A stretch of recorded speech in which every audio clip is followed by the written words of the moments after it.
You old man Saf? Hey everyone, this is Neela. Heyo, it's your boy Funke, the coolest teen rapper online. What's up? It's me, Alfie. You're listening to The Cool Table with You're Adrian. listening to The Cool And Table. you're listening to The Cool Table. You're listening to The Cool Table. And I'm not sure if you know this, but right now, you're in the cut with my man, Adriel Smiley. Good morning, good afternoon, good evening, and good night. Welcome to The Cool Table. We're in the cut with Kishan Mistry.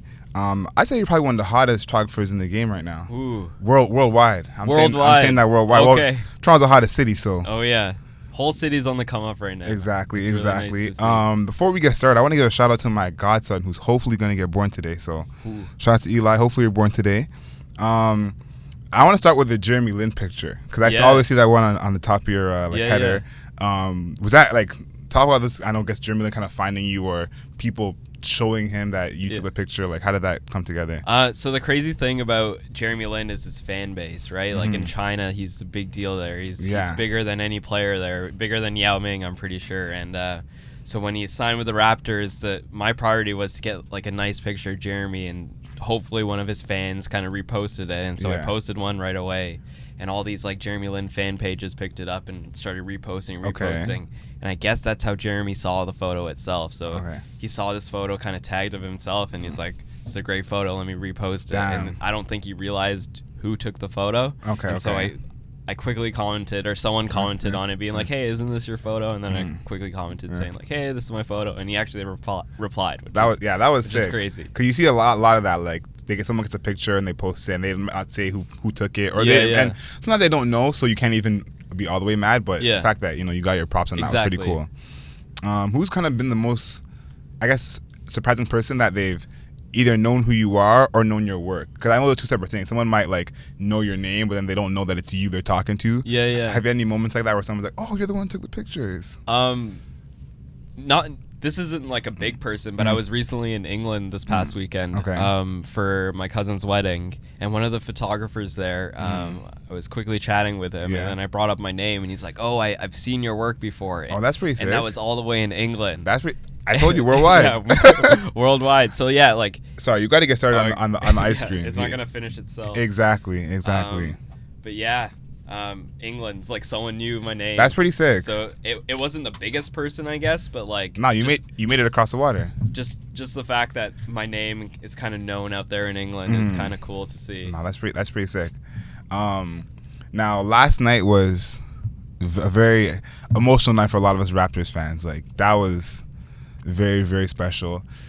I would talk about, I guess, the feeling in the arena. Is there any way that you can explain it? Because all people I know who are huge Raptors fans, they were like, yeah, I'm basically gonna cry. It's crazy. Like, even like three months have passed, and like the Raptors are the NBA champions. Like, that's crazy to me. And like the Steph Curry era, the Warriors dynasty era, the LeBron James, Kevin Durant, like all those players playing. And the Raptors don't have any of those players. They had Kawhi Leonard, of course, who's probably one of the best players right now. But to see him leave, that's a whole other story. But the energy in the building, which is like incredible. Like, everyone in the seats got their own rings of their own, which is amazing to see. And then you go on social media today in the morning and you look at everyone's stories of people that were there and showing off their rings, and then you see Drake with his 2 rings as well. Do one of these.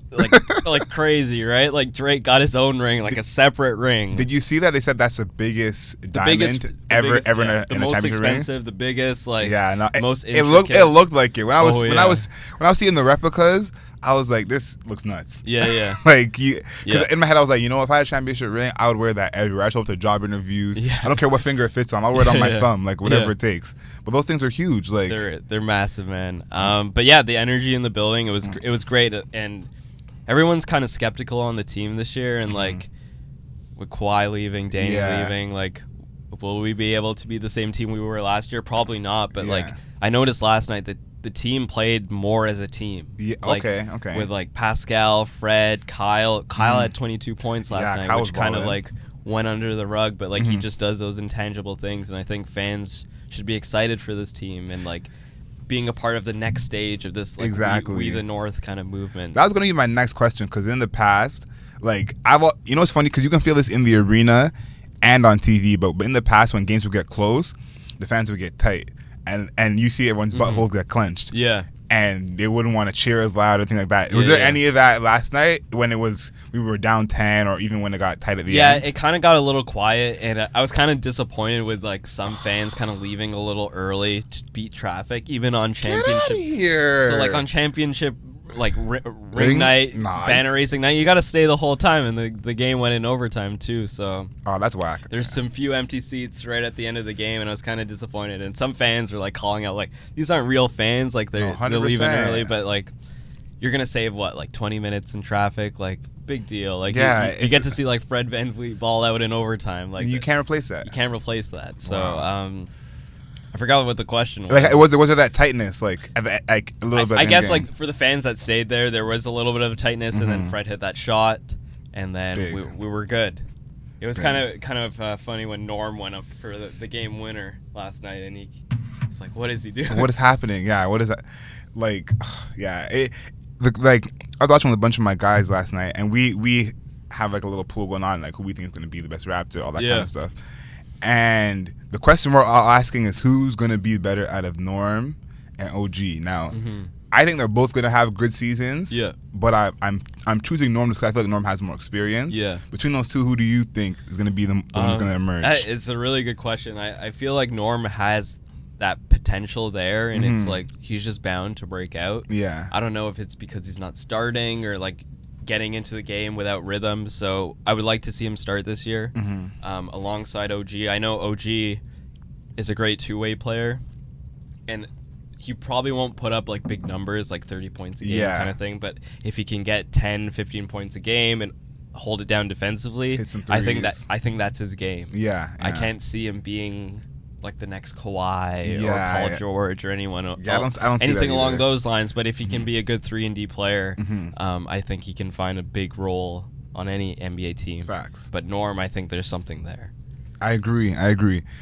You know what we called Kawhi the new Norm, because Norm don't smile. And that first playoff run, I think it was it the Pacers when he came in and started. And it's when they used to have the games at Scarborough Town Center. Yeah. So we were watching the game at Scarborough Town Center, and every time he'd make a play, he wouldn't smile, and we'd be mugging. And we'd be screaming in the theater. He's still not smiling.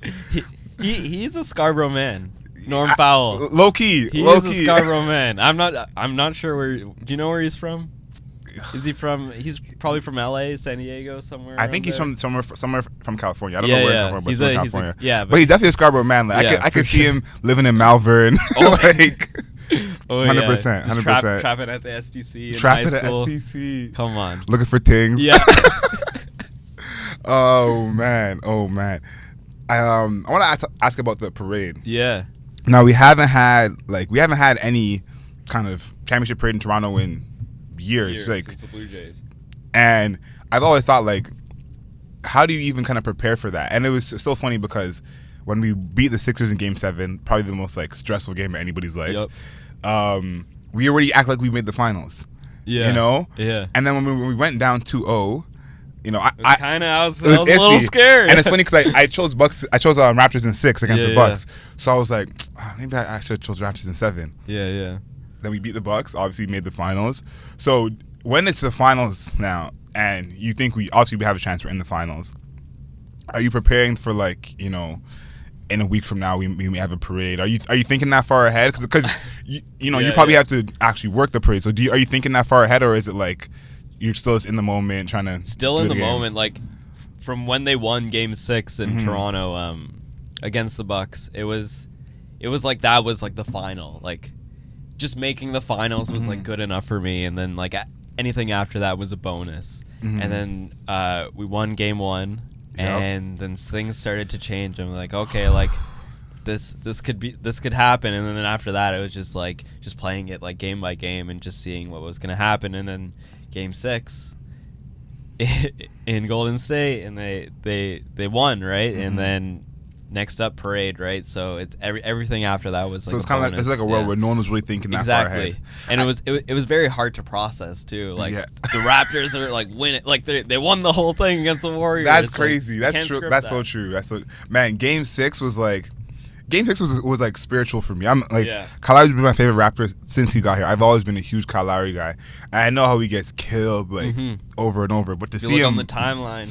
I know. Everyone's ripping on Kyle Lowry. No matter what he does. And to see him ball like that in Game 6 in the first quarter. It made me smile. You know, it was I was screaming. I was in the bar just yelling like by myself. It was amazing.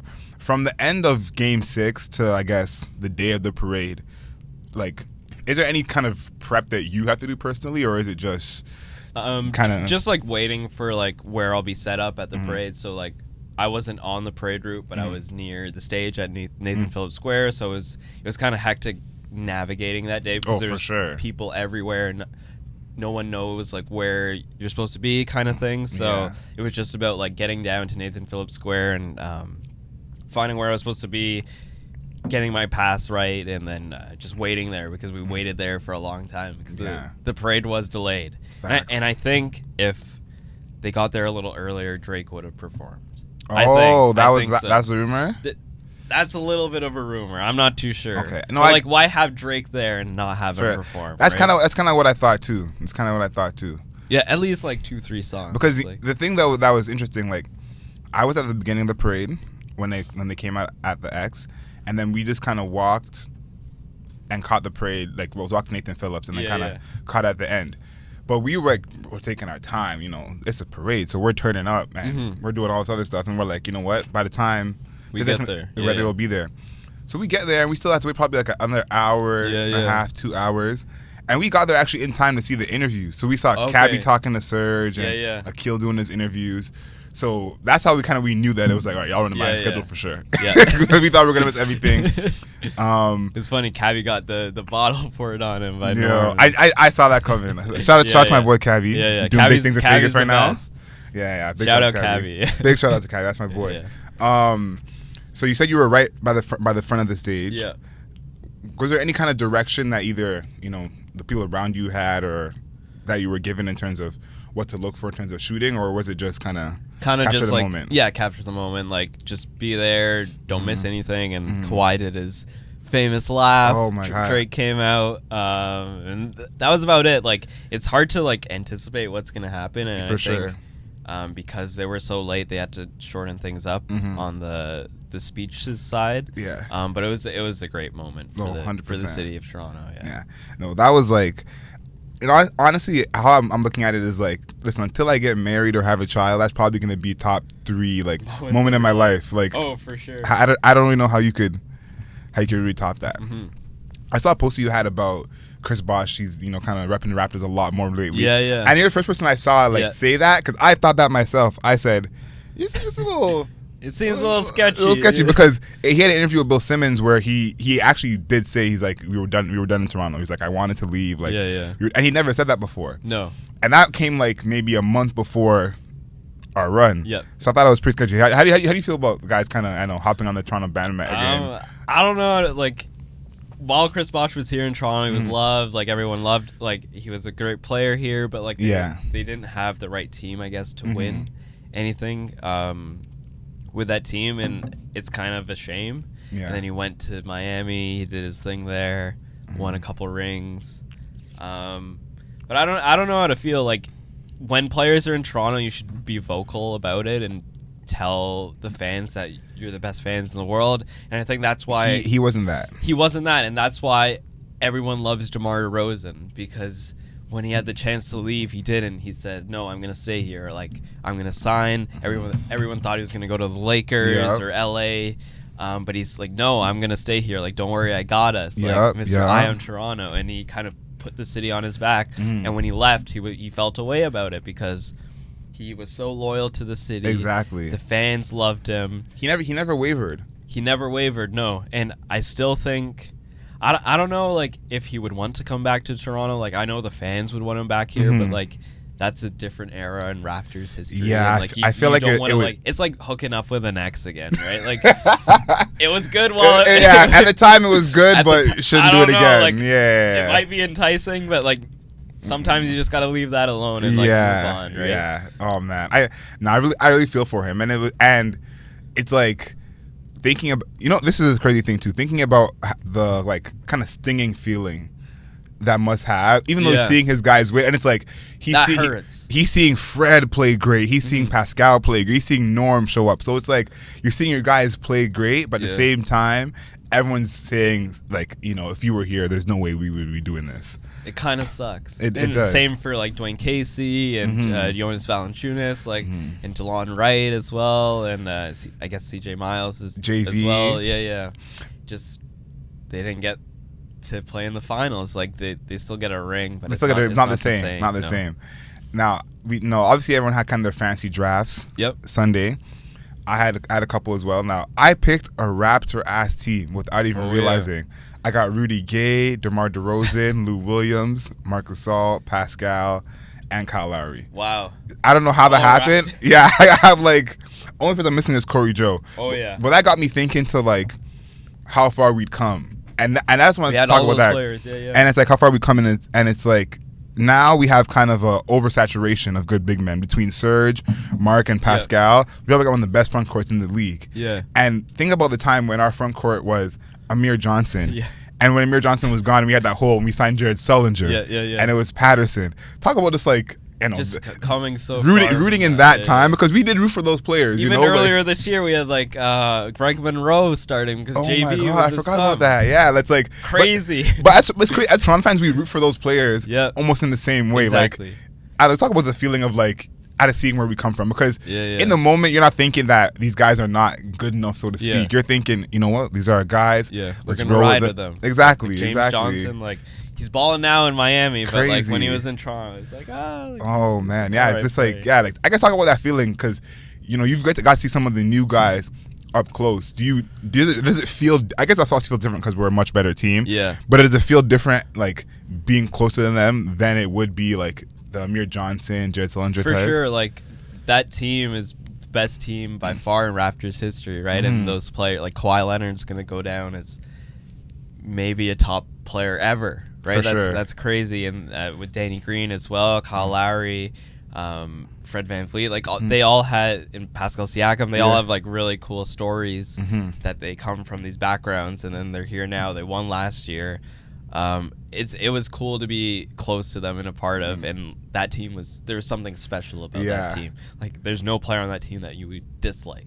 For sure. They all have likable stories. They had that like intangible likableness about them. Yeah. And I remember like telling my dad in the middle of the season we got Mark, because JV was the only lottery pick on our team before we got Mark. Yeah. And it's unusual that the lottery pick is not as good as the guy who's not lottery pick. But when that happened, I said, yeah, we have no lottery picks on our team now. This is like a super rare thing. Yeah. And to see kind of the attitude of all the guys, like how they behave throughout their whole career, they've had to prove themselves. Every last one of them. When they were drafted to coming into the league, maybe not playing as well. Like Kyle Lowry was being shipped around a couple times before coming to Toronto. I tried to think of a player on that team who had like, playing time made out for them and all that stuff when they came in the league. And there's maybe Marc Gasol. Mark, but even Mark was like in his brother's shadow. Exactly. Yeah. And people called him the fat brother. Yeah. Like he was a fat Gasol for all those years. Yeah. So it's like just an amazing thing to see all those guys kind of win. Now you had some good pictures last night. The Fred pictures. Yep. I saw those. Now, is there a guy who's like, I don't say more photogenic, but like he's going to be more kind of reactive, that you're going to get a good picture? Someone you kind of keep your lens on more? So last year was different because Kawhi was on the court, and Kawhi was always the best player on the court, so my camera would be focused on him. But this year, it's kind of different. Like everyone's kind of chipping in and doing their spots. I guess Fred is a player I'll be looking out for more because he reposts my stuff a few times, so if there's an opportunity for him to repost again, I'll for sure be on the lookout to capture all his plays. But Serge Ibaka is a good one. Like, that's a good one. He brings that energy every night. Facts. He can dunk, he can block, he has big reactions after plays and stuff. So he's probably the most photogenic player on the team. Okay. I like that one. Now, the coaching staff. Nick Nurse is such a different coach than Dwayne Casey. Like even in his reaction, Dwayne Casey was so like stone-faced. Yeah. We'd be down 30.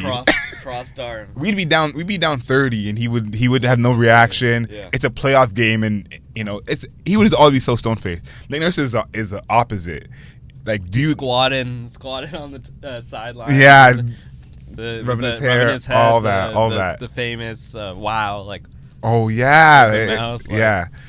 Do you ever kind of pay attention to Nick Nurse in those scenarios? It's because he's like so much more. Because I feel like with Dwayne Casey, as a shooter, you can't even think about him. You're just at a certain point you turn your mind off because he's not even gonna do anything. Nick Nurse is kind of the opposite. Do you kind of look for him in some like of those he'll be in the back of my mind just if I see him pacing back and forth or just to look over to him and see if he's making any reactions.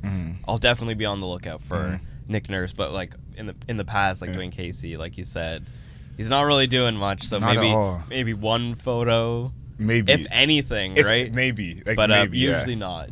Yeah, but Nick Nurse, it's a different story for sure. Now let's get to the end of the bench. Now I think we have a unique end of the bench squad. I think we always have a unique end of the bench squad. It's kind of a Raptors staple if you follow us. But this year we got Boucher, who's an NBA champion. Trying to get minutes against Davis, who's probably not even going to be under the bench guy. He's probably going to play. Yeah, he was playing a lot last night, which was good to see. He's going to play, and he's probably going to play over Jefferson and Stanley Johnson, all those guys. Is anyone at the end of that bench who you either interacted with or you think could be like either a personality or even just get a lot of minutes?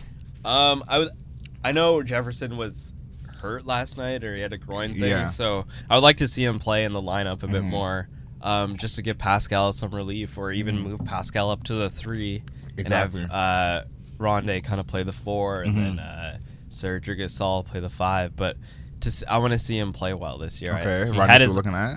He had his opportunity with Brooklyn. Like the team wasn't that great when he was there, and then he had some injury issues. And then last year, of course, when they got D'Angelo Russell, it was kind of different. Very different. But I would like to see him play and hopefully gel well with the team. I know Nick Nurse kind of called him and Stanley Johnson out I saw the other day because they weren't putting in the work, I guess. And like, it's good to see, like, just because you're at that NBA level and you signed a new contract with the team doesn't mean you get automatic minutes. You got to earn those minutes. Exactly. So hopefully that gives them some motivation to play well and hopefully play some meaningful minutes for the team. I hope so. I like the quote that Hernandez had when he got drafted, and he said the Raptors had one pick, and they're the NBA champions, and they chose to pick me.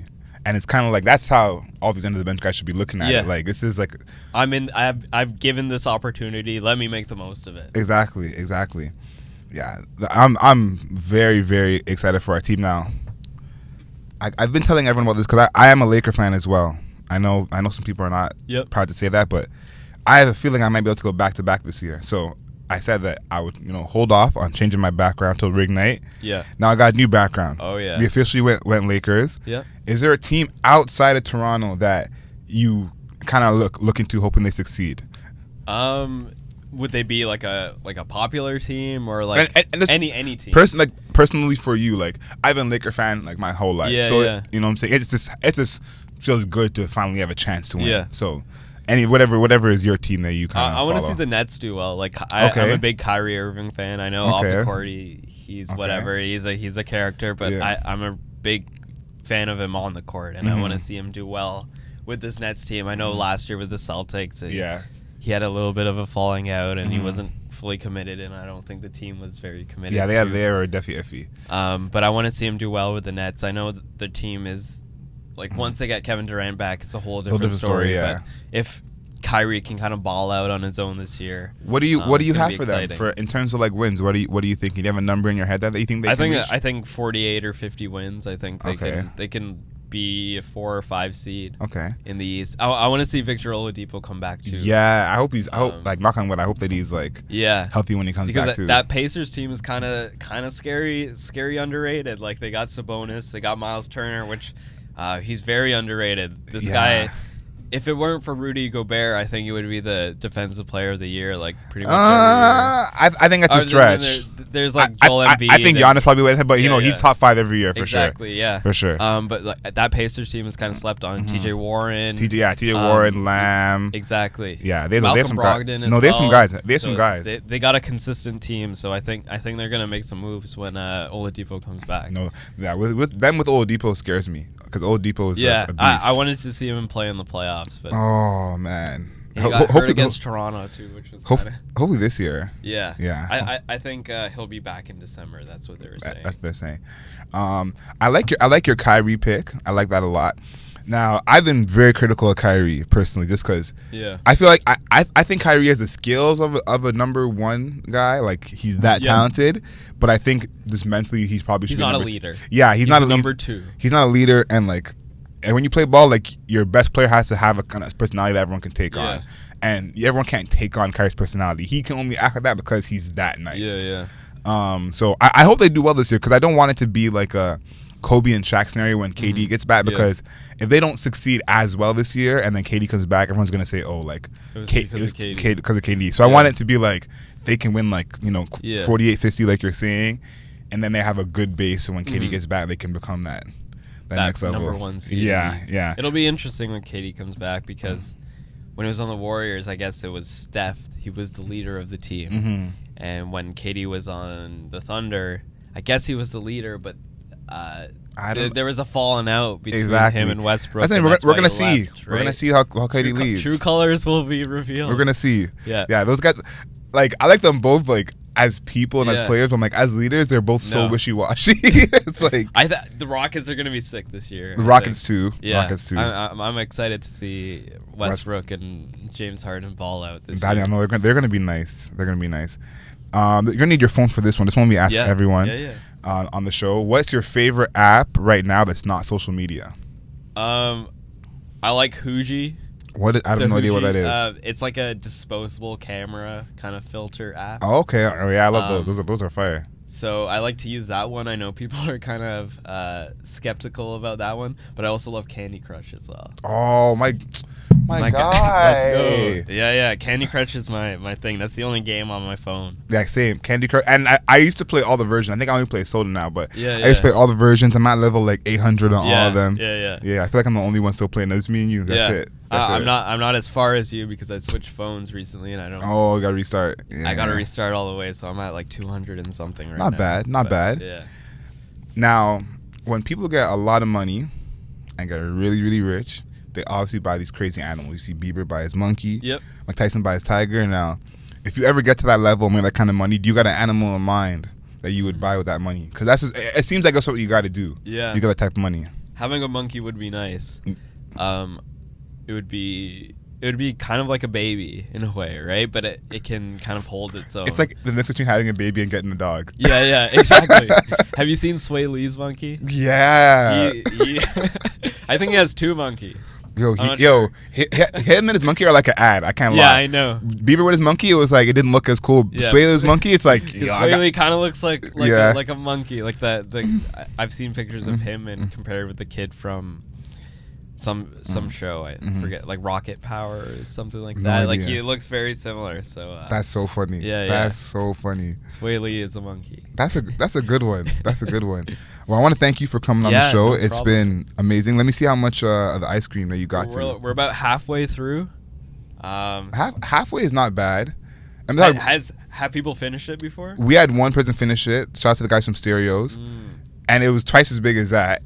But here's what I'll say. It was two of them. So lead singer was talking, and guitar player was doing most of the eating. So they kind of had a system set up. But again, thank you for coming. No problem. It's been awesome. Thank you for having me. This has been the Cool Table. Know yourself.